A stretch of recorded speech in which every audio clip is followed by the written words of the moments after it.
do? What do you want to be when you grow up? Do you remember what was your answer? Um, I don't really remember my answer, to be honest. I just remember like a lot of anxiety around that question. I think I remember like it's weird. I actually do have this one memory of like it's one of my earliest memories of I don't know, elementary school, first grade or something like that, um, where we had to, like in art class, draw like what we thought we would do, in the future when we grew up, and then write about it or something. And I remember um, being so like stressed out because I had no idea what I wanted to do. Like, um, I ended up, I think I did two. One was an astronaut and one was an artist. I couldn't decide. It was either going to be an astronaut or an artist because, those were the jobs that I knew. I mean, that's kind of generalist from the early days. Yeah. Yeah. And like even when I was like a little older, I never really got resolved that question. I think it was just because of like the environment I was exposed to. Like even honestly until like college, I only ever knew of like three jobs. You would basically either be a doctor, you would be a lawyer, or you would be like a business person. Like those were the three things. And lawyer was out of the question because then I'd be Sawyer the lawyer, and that sounded terrible. Um, Doctors were no good because I'm kind of like a hypochondriac, and that would be terrible. Um, and then business was just it seemed boring. I don't know, like it just sounded like counting money all the time, and it just sounded really boring. So I had no idea, honestly. The funny thing is, like, to get to the point of business where you get to count money all the time, you have to be quite good at it. Yeah, that's true. It's true. Now I'm well. It's the joy of being in a venture backed startup now, where like um, counting money is really just counting it as it leaves the door, because that's how these things work. Yeah, so let's talk about that. What are you up to now? You're not an astronaut that I know of, No. unless you're doing that on the side. So, what are you doing? How do you spend your days? Um, yeah, no, I wish I was an astronaut. That'd be very cool, but no, I'm here on Earth, and I'm chief of staff at a company called Omni. We're a seed stage startup. Four people. Yeah, and I'm sort of as chief of staff. It's kind of a weird thing in a company that small and that early, where we don't really have staff to be chief of, right? Like, it's the sort of typical things that a chief of staff does don't really apply. So I'd say really my job is just kind of like generalist, honestly. I probably spend a third of my time like, doing the normal chief of staff stuff, like sometimes work talking to investors or doing finances or um, you know, like HR related work, all the sort of operational stuff that keeps the company going. But there's only so much of that. And so I spend a lot of time working with our customers, like in support or training or things like that. And then do a lot of sales, a lot of marketing, really just very generalist. Yeah, because your background, you've come from a pretty strong like strategy operations kind of background, right? And but now you're moving like when I think of Sawyer, I kind of connect you now with AI. What's that transition been like into this like being pretty like at the forefront of this AI movement? Uh, yeah, I don't forefront. That's funny to think about. No, I think I've always been very curious about like technical things, and honestly, even before the strategy and operations, a lot of the work that I did was in urban planning and real estate development and kind of community engagement, working some nonprofit community advocacy kind of work, doing some public sector like state and local government, as well as private sector. And even back then, I was really interested in like technology. Like back then, there was this thing called the smart cities movement, which was sort of this like basically just like IT and big data, but applied to cities, like city management and all of that, that I found really interesting. And so that's kind of been a through line through everything. And strategy and operations and like business operations was something that yeah I did in a few roles. But I don't know. I've always just been so curious about new technology as it comes out, and really wanting to learn it, not just kind of dabble, but like have that be the main part of my job, and just kind of how I spend my time. And so I've always looked for opportunities to do more of that. And it's something that at Omni our product is an AI product. We've been building AI agents since really like the very, very earliest days in 2023. And so it's been very cool to kind of see that technology and that landscape evolve from something that nobody understood, outside of a few engineers who are dabbling in this stuff and experimenting with these tools early on, to something that now is just like the most overused buzzword in all of enterprise technology and B2B technology. And yeah, and so we both do that as like a product, but then also my work kind of as chief of staff involves a lot of automation, and that's something that like has been a part of this company early on, is that we try to use AI and automation as much as possible in the actual like running of the company. Oh, okay. You've given me about 18 different threads to follow there, which is fantastic. I'm The sorry, I go first, in a bunch of no, different no, directions. it's so good. I'm like, okay, which way shall we go? We're going to go all the ways. The first question I want to ask is, how do you learn? Like, how do you think about learning? Because you speak, is it Mandarin that you also speak? And you're like Yeah. really great at learning. So like, tell us about some of the weird or wonderful things that you have learned or self-taught, and what's your process there? Oh my God. I'm a big learning by doing person, like to the frustration of like my wife and everybody who's like around me.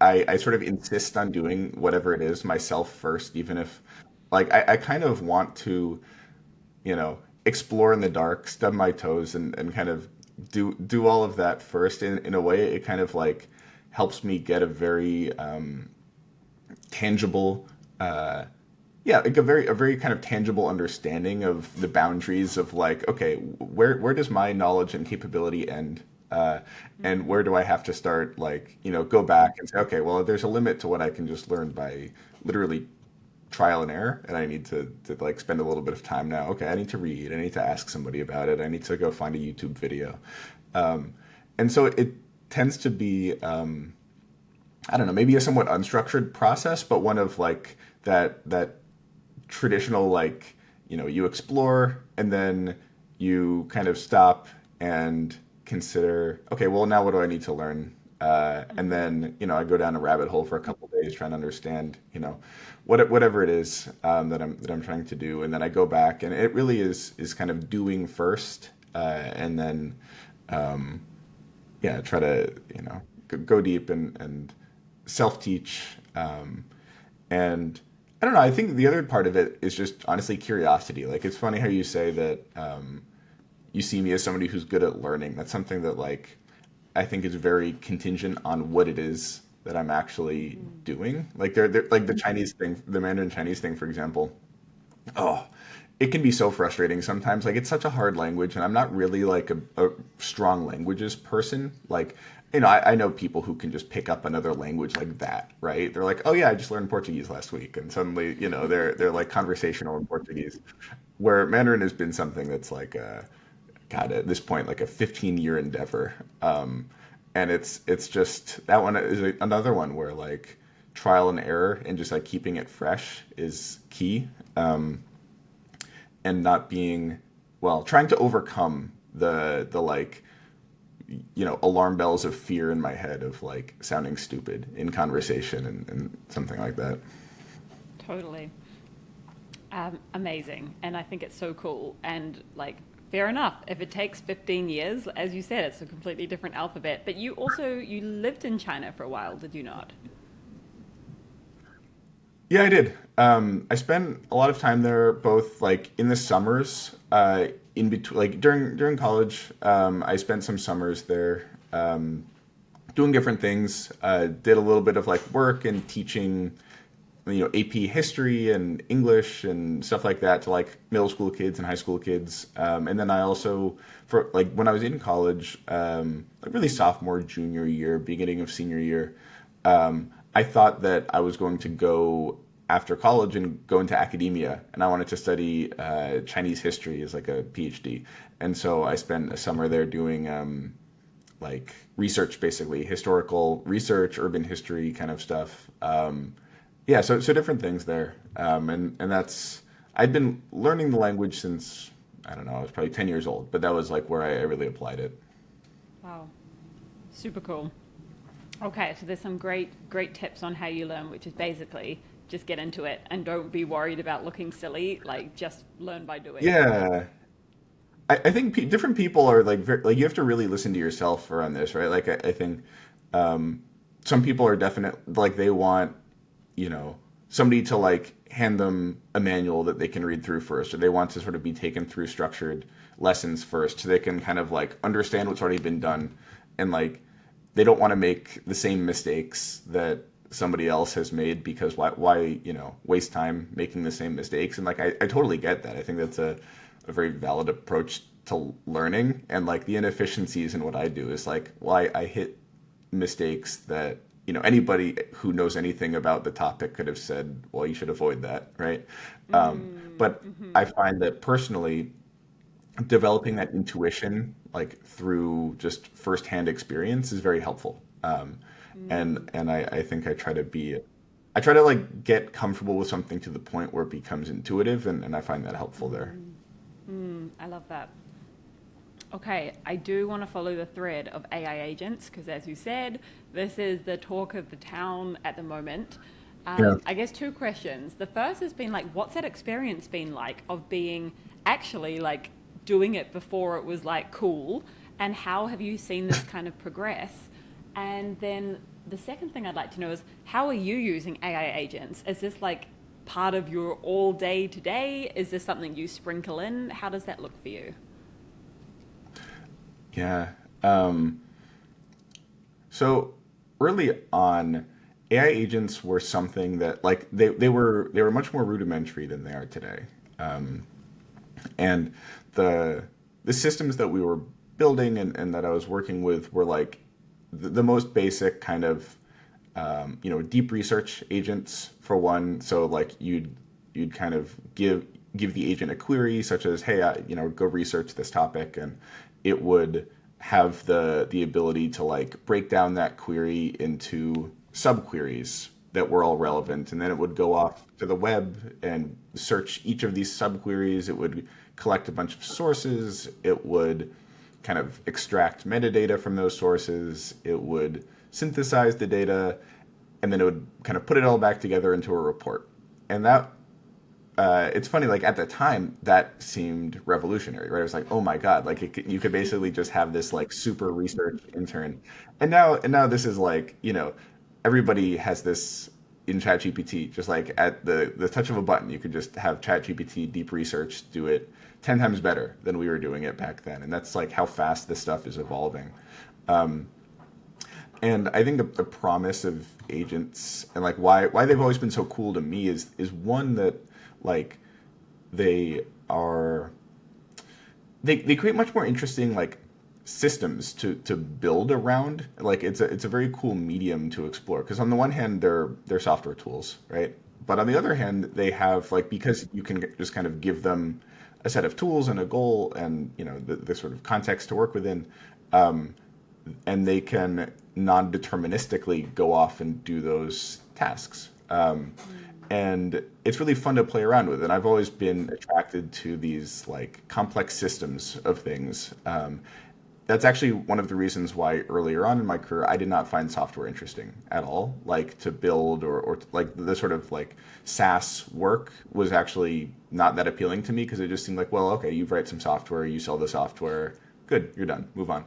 Um, but now these systems actually are much more complex and Mm-hmm. dynamic and interesting. And so like how do we actually apply them now? And well, there's now there's much more sophisticated like tool use ones. So if you're familiar with tools like Manus, right, and like browser automation and these tools, there are these agents that can like use 50, 100 different tool calls to go do everything from like writing code to booking a flight for you to God, creating a spreadsheet or whatever. Like these things are super super sophisticated now.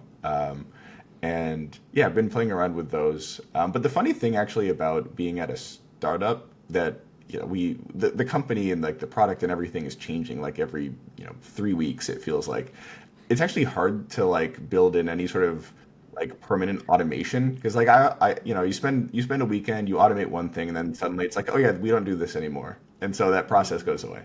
And so it's really something that like I try to internally, at least at our company, stay really flexible with and like explore the technology and deploy it where I can. Like I have agents that like read my emails and like will triage them for me, tag them, Slack me if anything important comes up, and that one I use constantly.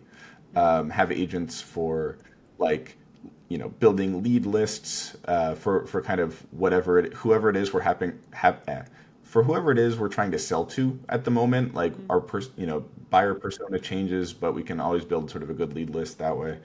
And so there are some things that stay constant, and some things you just have to kind of do the old like Y Combinator approach of like doing things that don't scale until you can eventually scale it up. So a lot of my agent building is with actually our customers and our clients who, Okay. we kind of play the role of like AI consultant with, if you will. Cool. Is there apart from email seems like such a obvious, like, yes, let's like filter that and kind of flag different emails. Yeah. Is there something that springs to mind where if you would like, if someone is listening and they're like, I really want to like break into this agent thing, but I don't even really know where to start. Is there an automation that you would recommend that would kind of give people like that aha moment where they're like, whoa, I now see that this saves me time or money or it makes me more efficient or effective. Is there any kind of like prompts or agents that you would recommend for that? Well, so one that I was playing around with, and I feel like this is an example where like the tech is like almost there, but like not quite. But you can experience it yourself. Is when I've used agents to automate Notion for me. That's been very cool. So Notion has integrations, and you can set up like an API key for yourself to automate Notion. And it's pretty straightforward to like have an agent, whether you build the agent in code or you could even just do this in like N8N or Zapier or any of these like Make or whatever, any of these like low code or no code tools. Having a system that will like do whether it's doing research or reading your emails, interacting with customers, whatever, and having that read and write to Notion and kind of using Notion as the interface for the agent's like understanding of your work. So like one very concrete example is something that we have running is every week or so we just have a straightforward automation that will go through our like support email and extract kind of new support tickets and things like that. Then we have an agent that will basically cross-reference that with a knowledge base and like add new knowledge to our knowledge base, Ooh, also in Notion. cool. And so, like I guess one of the new like hot buzzwords in the AI building or the AI agent world now is context engineering, which is just this idea of like making sure that you're always optimizing the context, like the information, literally like the tokens that and the cache and everything that the agent has access to throughout its like workflow, throughout its work, and using like a file system. So whether it's literally like a directory on your computer, or in my case, Notion, as this like ground truth like library, is really fun, and it feels magical because like everything I'm describing, it sounds very like esoteric and all of that, but literally what you're doing is just having this agent read data from your Notion, write data back to your Notion, like create a new page with this or make a new database entry or whatever. And it just feels so magical. And like we have like one thing I was doing is I've also sort of become like our like company webmaster of like our just our landing page, and so one of the things that we always do is like run these like content experiments, right? It's like, oh, what if we change the header here? What if we change the FAQ there? And of course, we do this in a totally like startup, non-scalable way. We don't have like a real CMS or anything, but what I can do is have like I'll write the content in Notion, like in a Notion database. I'll just have like this column is our header, this column is our subheader, whatever, and like each row is sort of a new like iteration of an A/B test for content, let's say. And I can have an agent that lives in Cursor, which is like a AI code development writing tool, and it'll just go into my Notion, pull content out of Notion, and populate it back into the website so that we can run this A/B test without using any like actual like CMS or software. So there's like different ways that you Wow. can use this, but it's been very fun to play around with. Wow.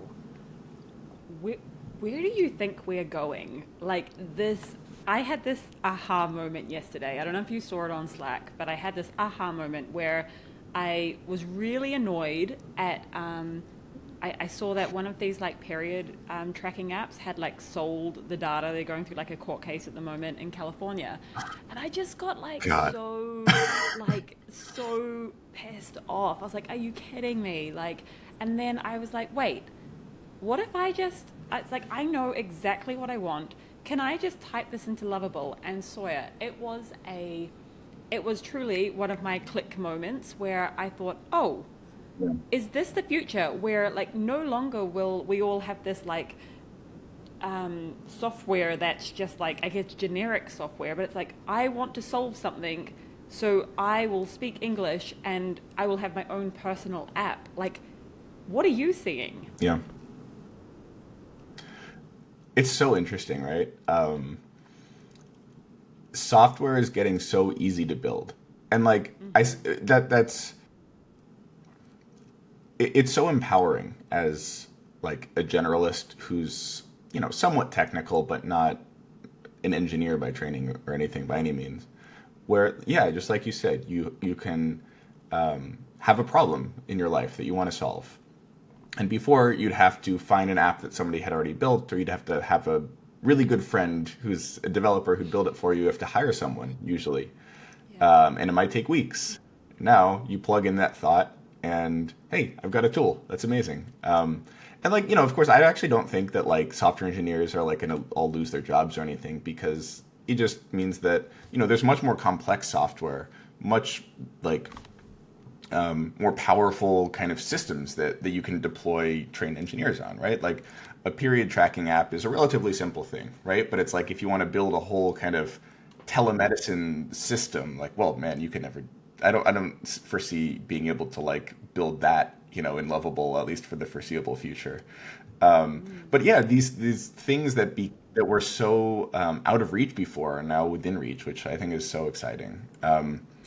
And like I don't know. I mean, there's like a lot of talk now of like, oh, what if everything's going to become custom software? And it definitely might be. And like, I think the other side of being able to like say, hey, this app is not serving me. This sort of big company app is not serving me. I can go build something of my own that does is wonderful. And I think we're going to hit a point though at where like you can ask questions like, well, what model provider, if you're using a database, or are you are you able to self-host, like that'll become more within reach now versus having to use like an existing cloud provider, that again, like basically being able to have more control over your data. Like I think the thing that is a lot more complex and like difficult to grasp today for like vibe coding people who are not technical at all is like being able to access the back end stuff of like data management and data transformation, and making sure that, hey, is this data secure and private to me, right? It's like if the app is doing shady stuff, well, I don't want to accidentally leak my data online just because like I'm not managing it well because I don't know those practices. More and more tools like Lovable are building in those features so that it's not just the front end, it's also these other systems. And so it's just so exciting. There's so many things that you can do now that like give you so much more power, which is awesome. I love that you're optimistic about this because it's not always the optimistic view, especially on like LinkedIn. It's like, they're coming for our jobs and everything, like layoffs, and it's all going to change. But is there anything that you're doing, knowing what you know from your perspective? Is there anything you're doing to, I guess, like future proof yourself and to kind of stay, I don't know, stay sharp and keep learning? Is there anything you're doing kind of day to day? Kind of. And, I mean, it definitely is all going to change. It is changing, right?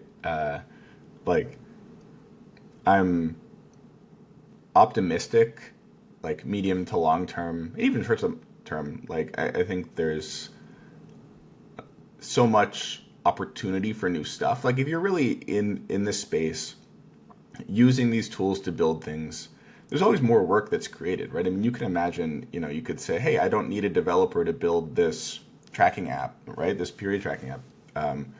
Well, but what if like suddenly there's new jobs to be done that get created out of that, right? You have to, again, manage the data. What if, it's something that I encounter a lot is, well, I have different automations and agents that I've built and different apps that I've built on 12 different platforms. Like these things are all so disorganized, and suddenly there's a new, job to be done by some probably new piece of software or service that will help me organize all this stuff. And as you do more, there's just more and more opportunity to like solve new problems that emerge. And I think people are very good at seeing the current problems and seeing the current solutions, but not so good at predicting and experiencing like tangibly today what will be the problems of the future that we still need people to solve.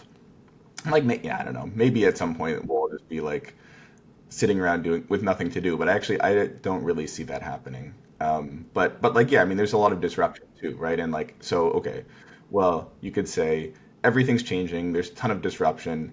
Like, we're not all going to suddenly be out of work in a week, but there are certain jobs that get consolidated. Of course, like there's companies that just say, oh, hey, like we operate like this today with a bunch of people, but now we can outsource all that work to, IT systems, agents and whatever that can just do it for us.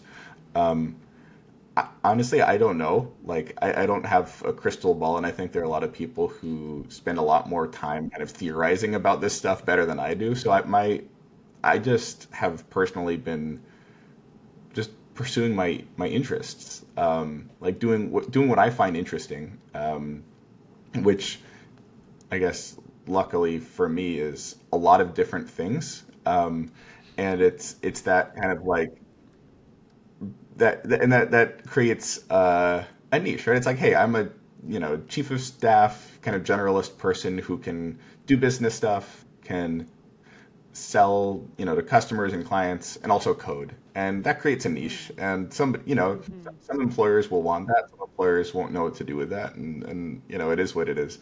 But I just think that if you spend all of your time like theory crafting about like what's the ideal skill set a year from now, you'll waste all your time doing that and not actually build the skills. And then the ideal skill set a year from now is going to change 2 years from now, and so Sure. you'll be back where you started.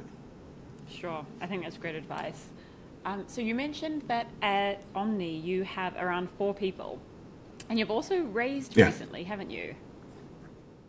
Yeah, about 6 months ago. Recently-ish. I'm curious now, like that you've raised, are you guys, and like you're at this again, like you're really in the depths of these AI agents. I guess if this was like 10 years ago, it would have been like you raised, now you've got to go build this big team and you've got to scale, scale. Is that how you're still thinking about it? Or what does it look like to recently raise? What does the next kind of 6 to 12 months look like for you guys? Yeah. So this is the strange thing about startups nowadays is, especially for like startups that are building in the AI space, is for us, getting to this point of a series A basically means getting to like 10 million of ARR, which is far higher than we're currently at. Um, and it used to be probably 3, 4 years ago that getting to a good Series A meant maybe 1 million, 2 million of ARR. So like the bar has been raised a lot on that, just because, companies like Lovable and, um, we've got some like friends at other companies. Delve is a cool one. They do like compliance. Like, they're hitting these crazy targets. They're growing super fast. And like, that's the bar now. And so, no, we're really trying to still like hone in on that point of like extreme product market fit, get to the basically figure out the market, figure out the product, get to something that can scale to that 10-ish million ARR point with a small team. Like it won't be 4 people forever, but it'll probably be under 10. um, and that's largely because we have very generalist roles, right? We have a technical founder, we have basically a full stack engineer that's also kind of a product designer, kind of a product manager. He's using all of the agentic coding tools that we have available. We have, head of growth, and then we have me. And we plug in the gaps kind of where we need, but we're going to be very flexible and scale as much as possible, with a small team, and then hire where we need to. Because I think what we found, and what a lot of companies that are, a step or two ahead of us have found, is you can get much farther hiring just like the best of the best talent, and scaling that using AI versus hiring 3 or 4 people that are good but not exceptional. And exceptional, I mean, like in the not like super geniuses or whatever, but just the right person for the right role. Um, and yeah, that's how we're thinking about it as well. Okay, that's super cool. That's great to know. I'm wondering about your like philosophies, and this could be like your life philosophy, or it could be more like if you have any kind of career frameworks, way of thinking about basically how Sawyer approaches his life and his work. Is there any that kind of spring to mind as some of your favorites? Oh man. Um, Figuring it out as I go. No, I think I've been over the last like few years. No, like honestly, truthfully, when I found Generalist World, probably God 2.5 years ago at this point, or whenever it was, um, I was like totally lost in my career. I was like in a good role that I hated. I hated it. Um, and it was a career path that I was just like, oh, this is not for me. Like the whole strategy and ops, you know, spreadsheets and PowerPoints, and having some like managing director type person just kind of telling you how to do the PowerPoints and the spreadsheets just was like the worst for me. And like I think over the past like few years, then I've been spending a lot of time just kind of exploring and figuring out like, hey, what is it that like where my strengths actually lie, right? Because like if you had asked me back then, I would have said I don't have strengths. Like I think what I do is I work hard. I put in a lot of effort. I have some level of like raw, intellect and talent. Just whatever I was sort of born with and cultivated through school. But like I don't actually have anything that like I'm good at, and I don't have anything that like is sort of the career path for me, right? And I think like I through the sort of exploration, I've learned a lot about like myself over the last like few years, and what I'm good at and what I like, and like the environments that I work best in, and what I'm interested in and all of that. But it definitely does not yet approach anything that's sort of a coherent philosophy for life or career. I've read a lot, and I think there are a lot of people who've written really good things, and like I found myself going back to all sorts of like old like philosophy, and different areas that like you wouldn't necessarily expect to find kind of career advice, but I found them valuable. And just yeah, chatting with people in generalist world, of course, as well. Yeah, and you also are one of our kind of like key New York members, and you sometimes host some local meetups. I'm wondering if you ever see like what are some of the like the patterns that you see from people who turn up to these New York City. The only thing we say is like it's for generalists, and when people come, what are some of the Yeah. like patterns or the commonalities you're seeing of those people? Yeah, you hear so much of the same thing, which is wonderful because it's like you have people who are coming from all sorts of different backgrounds. You have like I don't know, a theater tech and a data analyst and a product manager and an investment banker. And that's it's just kind of like New York City. It's like you get people from all sorts of backgrounds, and like but you hear so many commonalities of like either oh yeah, I've done like this is I've done like seven different things, and I just love meeting other people who do interesting things. Or you get a lot of like I have been hearing about these like generalist roles. It's like business operations or chief of staff or you know community roles or whatever it happens to be. And my entire career has been maybe in law or in banking, and I realize like like I want something that's a little bit more me. And then you get a bunch of people with that kind of motivation together, but very different like actual backgrounds on paper, and it's very cool because they all get along. Yeah, totally. Sawyer, is there anything that I haven't asked you that you're like, oh, I really wish I had a chance to talk about this? Is there anything while you've got the mic that you wanna talk about? No, I mean this has been great. I really enjoyed chatting and catching up. And yeah, hope um, no, nothing else comes to mind. Awesome. Well, this has been so cool. We'll link Omni, we'll link your profile, we'll link everything in the show notes so that people can get in touch, particularly if they have any questions around AI agents, sales, all of that jazz. Sawyer's your person. So thank you so much, Sawyer. This has been awesome.